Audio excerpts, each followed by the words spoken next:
Rebuild Kerala development project പ്രകാരം വനം വകുപ്പിന് കൈമാറിയ 45 കുടുംബങ്ങൾക്ക് 2 വർഷം പിന്നിട്ടിട്ടും വനം വകുപ്പ് തുക കൈമാറാത്തതിൽ പ്രതിഷേധിച്ച് പാട്ടക്കരിമ്പിലെ കുടുംബങ്ങൾ സംഘടിച്ച് വനം വകുപ്പ് ഓഫീസിലേക്ക് മാർച്ച് നടത്തി.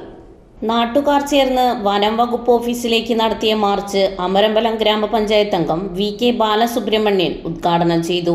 വന്യമൃഗശല്യവും പ്രകൃതി ദുരന്ത മേഖലയുമായ പ്രദേശങ്ങളിൽ ജനങ്ങളെ പുനരധിവസിപ്പിക്കാനുള്ള സർക്കാർ പദ്ധതിയാണ് RKDP പദ്ധതി. പാട്ടക്കരിമ്പ് ഫോറസ്റ്റ് അതിർത്തിയോട് ചേർന്ന് അങ്കണവാടി മുതൽ വരെയുള്ള 8 കിലോമീറ്റർ വരെയുള്ള 6 ഏക്കർ സ്ഥലമാണ് ഈ പദ്ധതിയിൽ ഉൾപ്പെട്ടിരുന്നത്. എന്നാൽ ഈ പ്രദേശത്തെ 45ഓളം വരുന്ന കുടുംബങ്ങൾ സർക്കാരിന്റെ നവീകരണം പദ്ധതിയിൽ കരാർ ഒപ്പുവെക്കുകയും ചെയ്തു. ഇപ്പോൾ 2 വർഷം പിന്നിട്ടിട്ടും അധികാരികളുടെ ഭാഗത്തു നിന്നും യാതൊരു നടപടികളും ഉണ്ടായിട്ടില്ല. അതിനാൽ ഈ കുടുംബങ്ങൾക്ക് പുതിയ വീടുകൾ വയ്ക്കുവാനോ ബാങ്ക് വായ്പകൾ എടുക്കുവാനോ സ്ഥലം വിൽപ്പന നടത്തുവാനോ ഒന്നും ചെയ്യാനാവാത്ത സ്ഥിതിയിലാണ്. മാത്രമല്ല ഇക്കാര്യം ബന്ധപ്പെട്ട MLA, വകുപ്പുതല മന്ത്രി, വനം വകുപ്പ് ഉദ്യോഗസ്ഥർ തുടങ്ങിയവർക്ക് പരാതി നൽകിയെങ്കിലും യാതൊരു നടപടിയും ഉണ്ടായിട്ടില്ല. ഈ RKDP പദ്ധതിയുമായി ബന്ധപ്പെട്ട് കുറച്ചു മുമ്പ് തന്നെ ഇതിന്റെ കാര്യങ്ങളൊക്കെ നന്നായി അറിയുന്ന ആളുകളാണ് ഞങ്ങൾ മെമ്പർമാർ. കാരണം ഇതുമായി ബന്ധപ്പെട്ട് 1-2 പ്രാവശ്യം തന്നെ നാസർവാനുമായി പല സ്ഥലങ്ങളിൽ പോയിട്ടുള്ള ആൾ കൂടിയാണ് ഞങ്ങൾ തിരുവനന്തപുരം പോയിട്ടുണ്ട്. അന്ന് ആ ഓഫീസിൽ ഞങ്ങൾ എത്തിയപ്പോൾ അവിടെ നാസർവാൻ ഈ കാര്യങ്ങൾ കൈകാര്യം ചെയ്യാൻ വേണ്ടി മാത്രം ചില നല്ലവരായ ഫോറസ്റ്റ് ഉദ്യോഗസ്ഥന്മാർ അവിടെ കാത്തു നിൽക്കണം. മണിക്കൂറുകളോളം ഞങ്ങൾ നേരം വൈകിട്ടും കാത്തു നിന്ന് ഈ പദ്ധതി നടപ്പിലാകണമെന്ന് ആഗ്രഹിക്കുന്ന ജീവനക്കാരിൽപ്പെട്ട വലിയ ആളുകളുണ്ട് നിങ്ങൾക്ക് ബോധ്യമായി.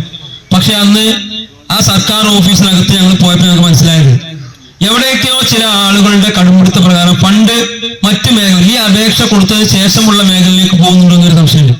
ഈ അവസ്ഥയിലാണ് പാട്ടക്കരിമ്പിലെ കുടുംബങ്ങൾ സംഘടിച്ച് ചക്കിക്കുഴി വനം വകുപ്പ് ഓഫീസിന് മുന്നിൽ പ്രതിഷേധ മാർച്ച് സംഘടിപ്പിച്ചത്.